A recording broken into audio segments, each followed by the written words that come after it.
Salve pessoal! Queria compartilhar com vocês hoje algumas reflexões sobre dificuldades de se atuar na esquerda, de militar no campo progressista, tanto para quem quer se aproximar, para quem quer atuar de maneira mais intensa, como para quem já é militante. Enfim, trocar ideias sobre algumas coisas que eu sinto há alguns tempos e quero saber se vocês também têm essas impressões. É engraçado, mas muitas vezes as maiores dificuldades elas saem dos lugares menos óbvios.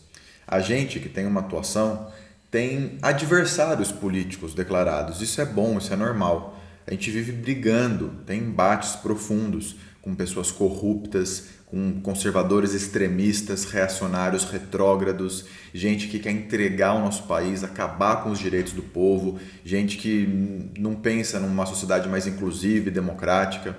É natural que existam adversários políticos na nossa construção. Inclusive, isso é saudável e necessário. Quem não tem adversários não tem um projeto sólido, porque muitas vezes o nosso projeto se dá pela oposição a um projeto que a gente rejeita. Quer dizer, ao não aceitar uma série de diretrizes, a gente precisa estabelecer um planejamento, um marco ideológico que nos diferencie de outros projetos. Quem diz que não tem ideologia, que não existe esquerda e direita, que é a favor do Brasil, não sabe do que está falando. Existe um projeto, todo mundo tem um projeto, inclusive aqueles que dizem que não tem projeto. Então, para a gente não tem problema nenhum em ter adversários políticos, mas não necessariamente esses adversários são inimigos pessoais nossos. Você pode muitas vezes ter convivências pacíficas, respeitosas, etc. e manter esse embate no plano ideológico. E é engraçado porque a recíproca também não é verdadeira. Muitos dos nossos aliados do campo político nem sempre precisam ser nossos amigos, pessoas com as quais nós temos relações de confiança pessoal e etc. Por que eu estou dizendo isso? Eu, há 10 anos, sou militante que atuo bastante presente nos movimentos, principalmente movimentos ambientalistas, de direitos humanos, de educação e etc. Mas acompanho também vários outros movimentos, como coadjuvante, como espectador, como alguém que auxilia e tal, mas que também acompanha a dinâmica desses movimentos. E nessas experiências, como militante e também como candidato por 2 vezes, a vereador e a deputado, para mim foi engraçado descobrir que os maiores desgastes, as maiores encrencas, embates e dificuldades, elas não saíram da relação com os nossos adversários políticos, mas sim saíram de dentro do nosso próprio campo, nas relações humanas com os nossos aliados. Isso, para mim, foi uma descoberta. E foi difícil, porque a gente espera que na nossa trajetória as nossas brigas vão ser com pessoas que têm projetos antagônicos aos nossos, e nem sempre isso é verdade. Muitas vezes o elemento humano, questões de ego e vaidades e várias outras questões humanas, etc., acabam tendo um peso muito maior, até porque você não espera ter esse desgaste dentro do seu campo de aliados. E mais recentemente, um episódio que aconteceu aqui em São Carlos me despertou novamente para esse debate que, enfim, é recorrente em vários aspectos, esse canibalismo do setor progressista, do setor da esquerda, que acaba encontrando desculpas para brigar entre si muito mais do que para brigar contra esses adversários políticos e ter um projeto unitário de enfrentamento a esse projeto liberaloide, entreguista, reacionário, retrógrado, etc. E como a gente perde energia com isso, pessoal? É extremamente desgastante. É briga, é embate, você perde sono. É muito, muito contraproducente isso que acontece. E aqui em São Carlos, recentemente aconteceu um caso, mais um caso dentre tantos emblemáticos aí, que me retomou essas reflexões. A gente, durante esse carnaval, assistiu um ato muito truculento da polícia militar que chegou até um bar que havia organizado um evento sem alvará, portanto de forma ilegal, na rua, em frente ao bar, bloqueando a rua. E o que a polícia militar fez ao chegar ao local foi, nos primeiros minutos, basicamente chegar descarregando bala de borracha, spray de pimenta, gás lacrimogêneo, no meio de uma multidão composta majoritariamente por adolescentes de 14, 15, 16, 17 anos, com crianças que estavam nas ruas querendo se divertir, buscando uma diversão. de maneira totalmente truculenta, né? Violenta, desnecessária.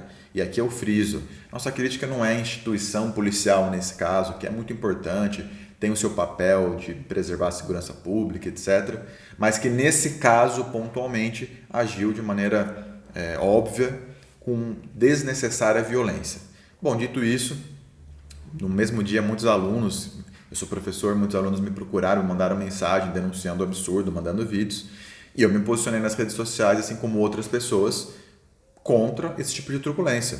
Eu acho que é um papel óbvio, um papel que se espera de alguém que se declara um militante, defensor dos direitos humanos, que eventualmente se posicione contra arbitrariedades que acontecem do seu lado, na sua cidade. Enfim, e pouco depois disso, eu comecei a ver uma série de manifestações também nas redes sociais, que são um espaço assim para dar vazão. Inclusive esse vídeo tem até um papel terapêutico. Muitas vezes a gente consegue, só nas redes sociais, a atenção que a gente não tem na nossa vida pessoal, nos nossos círculos de amizade, e acaba utilizando o Facebook como meu querido diário, um desabafo, assim, enfim. E eu passei a ver algumas pessoas, 2, 3, 4 pessoas, quantitativamente irrelevante, mas pessoas que são qualitativamente relevantes, são pessoas importantes, começando a denunciar o seguinte, que esse fato dessa ação truculenta da polícia em São Carlos só gerou comoção porque foram dispersados jovens de classe média, brancos, etc., e que esse tipo de violência acontece todos os dias na periferia, contra os corpos dissidentes e contra os negros e periféricos, e que ninguém nunca denuncia isso, etc., e tal, tal, tal. Quando eu vejo uma coisa dessas, primeiro me dá muita preguiça, muita preguiça. Segundo, me dá muita tristeza, porque com esse tipo de fala, parece que se anula o efeito truculento contra essas pessoas que estavam lá curtindo, tentando curtir um carnaval. E que, só para fazer um parênteses, majoritariamente eram pobres, que não têm títulos de clubes para poder frequentar e que estavam na rua gratuitamente, jovens de 14, 15, 16 anos, a grande maioria, ou se não uma parte significativa, por assim dizer, simpáticos ou membros da comunidade LGBT, porque esse espaço é um espaço que também historicamente aglutina LGBTs e pessoas entusiastas, simpáticas aos movimentos, etc. E mesmo assim foram classificadas de maneira genérica como pequena burguesia. Mas tudo bem. Isso me deixa muito triste, porque parece que esse tipo de declaração anula os efeitos truculentos desse ato, que precisa primeiro ser denunciado. E depois, algumas pessoas estavam dizendo que tinha gente que queria se promover politicamente, fazer carreira política e tomar um espaço que não era dela, etc. e tal. E essa é outra coisa também que me assusta. Até porque, por conta da minha declaração numa rede social, eu fui caluniado na Câmara Municipal de São Carlos por um vereador que insinuou que, por criticar a polícia, eu deveria ser financiado pelo PCC. Olha o nível de surrealismo, o nível de absurdo, de mediocridade, de boçalidade a que chega alguns dos representantes do nosso poder público legislativo. Enfim, eu estou na galinha cantando aqui, eu acho que botou ovo. Enfim, voltando aqui ao vídeo. Isso me assusta muito, pessoal, esse tipo de desabafo, de crítica contraproducente, que inviabiliza, que torna inócua uma denúncia séria contra uma violência real que aconteceu, que prioriza e hierarquiza, diz que uma coisa é mais importante que outra e tal. Primeiro porque é mentirosa, porque essas pessoas, e eu falo por mim mesmo, que no caso denunciaram isso, estão há 10 anos, no meu caso, denunciando também a violência contra a periferia, os negros, naquilo que me cabe denunciar, obviamente jamais como protagonista de um movimento qual eu não posso protagonizar, mas de maneira coerente, ocupando o espaço que eu posso ocupar e dando a visibilidade que eu posso dar através dessa construção que eu venho fazendo do meu trabalho. Então essa é a primeira coisa. E segundo, que ela cria um racha, um celeuma, uma briga que dificulta qualquer outro avanço. Então, basicamente o que ela quer dizer é o seguinte: essa crítica à truculência não é válida, porque tem uma outra truculência acontecendo que não está sendo criticada. O que vocês acham disso? Para mim, essa é uma coisa que me suga as energias. você se dedica a tentar de alguma forma colaborar com os movimentos, você é caluniado, difamado em espaços institucionais, te acusam de ter envolvimento com crime organizado por se posicionar, e algumas pessoas que teoricamente são seus aliados políticos te criticam, dizem que você quer se promover, quer fazer carreira política em cima de um fato e que você está usando de maneira com charlatanismo de lutas, está se instrumentalizando lutas de identidades, movimentos aos quais você não pertence. E aqui entra um segundo ponto também que eu quero colocar. Essas chamadas, né, de maneira inclusive equivocada e muitas vezes crítica, né, lutas identitárias, que são as lutas setoriais, por assim dizer. Luta do movimento negro, do movimento das mulheres, LGBT, enfim. Como vocês estão vendo claramente, eu sou um homem branco, cisgênero, e muita gente entende que por ter essas características eu não deva falar sobre assuntos relativos aos movimentos de mulheres, negros, LGBT e etc. O que é importante para mim, né, a gente entender daí? E o aprofundamento desse debate, obviamente, fica a cargo dos movimentos em si, que têm mais do que autonomia para falar sobre suas próprias diretrizes. Mas para mim, o que é o importante dizer?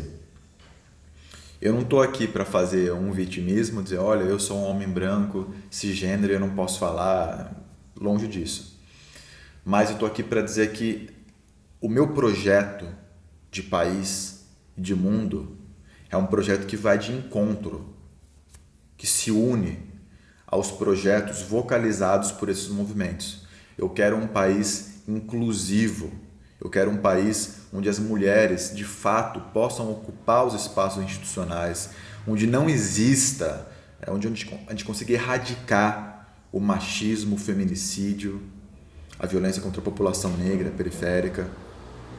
E o fato de eu ser um homem branco não quer dizer que eu não possa me expressar sobre esses assuntos. Obviamente, e aqui é a diferença, eu jamais vou protagonizar esses movimentos. Não seria insano de querer falar tomar a frente, ter qualquer tipo de protagonismo, de forma nenhuma. Eu sou um coadjuvante nas deliberações desses movimentos. E eu coloco à disposição as minhas redes, os meus espaços, inclusive espaços privilegiados por ser um homem branco cisgênero, para poder vocalizar os programas, as propostas construídas por pessoas que realmente vivem essas dificuldades de ser mulher, de ser negro, de ser LGBT e assim por diante. E eu não estou aqui para inventar a roda, para dar pitaco, não. Eu não vou em reunião de movimento auto-organizada, não vou disputar linha política, não vou protagonizar, não vou querer falar por ninguém. Mas, por ser um aliado ideológico, todo o espaço que eu tiver à minha disposição, eu vou colocar para vocalizar, para dar eco, para expandir essas lutas que já foram construídas, essas deliberações que já foram construídas no interior desses movimentos, que também são plurais, são múltiplos, né? Os movimentos de mulheres têm várias vertentes, movimento negro, enfim, são muitas vertentes também. É um equívoco nosso achar que existe algo homogêneo, muito pelo contrário, né? São movimentos que por si só também possuem muitas diferenças, enfim. E aí, o que me deixa assim mais triste, absurdado, é ver, no meio disso tudo, de que existe um consenso político entre nós, a gente gasta tempo, energia, primeiro, hierarquizando as lutas, dizendo que uma denúncia é desimportante porque tem outras mais importantes, ou seja, você desrespeita a violência sofrida pelaquela juventude, que você desconhece quando faz isso, que diz de maneira genérica que era uma juventude pequena burguesa, branca, etc. É um absurdo fazer isso, é ridículo, é triste fazer isso. E segundo, você cria um celeuma, uma divisão, um sectarismo entre aliados ideológicos que pensam um programa comum. E aqui eu quero dizer, ninguém precisa ser amigo de ninguém. Se você não gosta de mim, e muitas pessoas, por questões de vivência pessoal, e o que é totalmente compreensível, tem uma série de restrições, dificuldades, críticas, estigmas e não gostam de determinadas pessoas, né? Não gostam de mim ou de alguém e quando me vêm falando, se sentem de alguma forma prejudicadas, etc. Eu entendo isso no campo pessoal, mas para mim é de uma tremenda burrice alimentar essa disputa, alimentar essa divisão, alimentar essa celeuma. Então, pessoal, é difícil militar no campo progressista, no campo de esquerda, porque a gente perde energia com isso, a gente gasta muita energia com disputas internas, denunciando aqueles que estão mais próximos. Essa é outra coisa também curiosa. A gente passa horas e horas denunciando casos, né, de assédio, abuso, que são obviamente graves e têm que ser denunciados, né?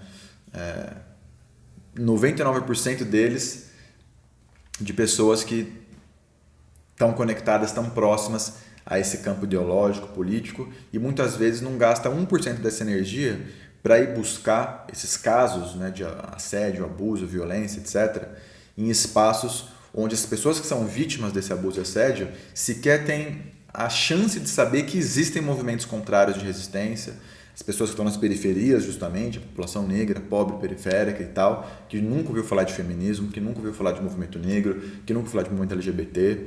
E muitas vezes a gente gasta tanta energia em minúcias, em detalhes, né? Brigando com aqueles que estão mais próximos e esquece de disputar com aqueles que são de fato os nossos adversários políticos, onde existe uma demarcação clara, né, de projeto, de país, de sociedade, etc. Isso é triste, isso é muito triste, isso diminui o potencial de transformação do campo progressista, do campo da esquerda, de um campo que luta por um Brasil mais inclusivo, mais justo, mais democrático, com menos opressão e violência, e me faz me questionar. Às vezes é que eu não estou nessa luta, né, por ninguém em específico, por uma pessoa, nem por mim mesmo. Eu estou nessa luta por acreditar, nessa luta de transformação, por acreditar num Brasil diferente. Então não é uma pessoa, ou 2 ou 10 que vão, né, me desmotivar, mas que nos abala muitas vezes ser vítima de xingamentos, de calúnias, de críticas, justamente por parte daqueles que você considera aliados e aliadas e que estão perdendo energia para te denunciar, né? Porque o que quiseram fazer com esses posts que eu citei aí? As pessoas querem dizer assim, olha, obviamente, né, estão me incluindo nisso, olha aí, o cara que é homem branco cisgênero foi denunciar uma truculência num bar do centro de São Carlos, mas nunca foi defender a periferia, a população negra e etc, etc, e quer surfar numa onda que não é dele, quer fazer carreira política com denúncia, e ele é um charlatão. Basicamente é isso que querem dizer. Pessoal, vocês não gostam de mim, tem crítica, vocês têm todo o direito, a gente não precisa ser amigo. Agora, façam-me um favor, perder tempo com picuinha, com briguinha de esquerda, com coisa ridícula. Vamos fazer coisa útil para mudar o nosso Brasil. A transformação não é um botão que a gente aperta não, galera. Tem muita coisa para fazer, tem muita gente para brigar, temos um campo adversário imenso para conseguir combater, tem um projeto político para construir. Esquerda brasileira, campo progressista, acorda para a vida, pessoal. Vamos sair dessa briguinha de DCE. Isso aqui não é malhação, isso aqui é vida real. Ocupar os espaços institucionais é importante justamente para combater as políticas de opressão que são construídas dentro deles. Se você é autêntico militante do movimento negro, de mulher LGBT, por uma série de razões, inclusive que incluem razões de opressão, não consegue ocupar esses espaços hoje, o que a gente precisa fazer é se aliar com pessoas que conseguem ocupar esse espaço, que pensam como você, pensam como nós, e que querem transformar isso e não brigar com essas pessoas. A gente precisa entender o processo de transformação, a construção de um campo de aliança política e parar de perder tempo com briguinha de corredor, com briguinha de DCE, com egocentrismo, com vaidade, pessoal. Então, é isso, tá? Como eu disse, para quem está querendo se aproximar e militar, saiba que existe muita dificuldade para efetivar sua militância num contexto de tanta vaidade, egocentrismo e, por que não, de feridas, né, que eu reconheço que são verdadeiras, de ressentimentos, de mágoas, que são frutos também dessa opressão, ou seja, é totalmente legítimo isso. E, obviamente, existem pessoas que sim querem se aproveitar das lutas, isso não pode acontecer, né? Gente que quer protagonizar um movimento que não é dele. Nós precisamos ser contra, precisamos combater isso, é claro, mas a gente não pode ficar gastando energia para brigar com pessoas que são nossas aliadas num campo político programático, que não precisa ser nosso amigo, você não precisa gostar, você pode odiar essa pessoa, mas se existe um consenso mínimo em torno de um projeto de sociedade, de país, eu acho que precisamos sair da nossa individualidade, do nosso egocentrismo, superar as questões pessoais e picuinhas e construir um trabalho comum. Pode ter certeza que quando é necessário, eu já fiz e farei e faço centenas de vezes, de abdicar de qualquer tipo de publicidade, protagonismo, de aparecer em prol de uma causa, de uma luta, quando é mais interessante que alguém, inclusive, vocalize determinado assunto. Então, o meu pedido é, pessoal, não vamos nos sabotar. Não vamos nos sabotar, vamos construir uma aliança programática para derrotar os verdadeiros adversários políticos. Fascistas, fundamentalistas, extremistas, reacionários e retrógrados que querem entregar o nosso país para o grande mercado estrangeiro, que querem aprofundar as desigualdades, querem aprofundar a violência de gênero, violência, né, contra a diversidade, que não toleram a diversidade, enfim. E gostaria muito de contar com todo mundo para a gente promover uma luta unitária no nosso país, porque só assim é que as coisas vão acontecer. Então, para quem está chegando e quer participar, quer militar, quer construir os movimentos, saiba que muitas vezes as dificuldades vão vir muito mais de dentro do que de fora. Então tenha fortaleza pessoal, cognitiva, intelectual, mental, psíquica para aguentar e permaneça na luta, porque nós precisamos de gente nessa luta. E quem já é militante, quero saber que impressão tem, se concorda, se discorda, como faz para superar esse tipo de coisa quando pega, ou se acha que eu estou viajando completamente. Eu não estou aqui também para ser a régua de todas as coisas, para falar que eu sei. Eu estou aqui para debater, para dialogar. Essas são as minhas impressões a partir das minhas experiências, reconhecendo todas as limitações pessoais, de conjuntura e de contexto. Mas eu gostaria de ouvir vocês que são militantes, se concordam com a existência desse sectarismo, desse celeuma, dessas picuinhas internas e como vocês acham que é o caminho para superar isso, tá bom? Hoje foi um vlogão aqui, mas faz parte também. Tamo junto, galera. Abraço grande. Espero vocês nos comentários.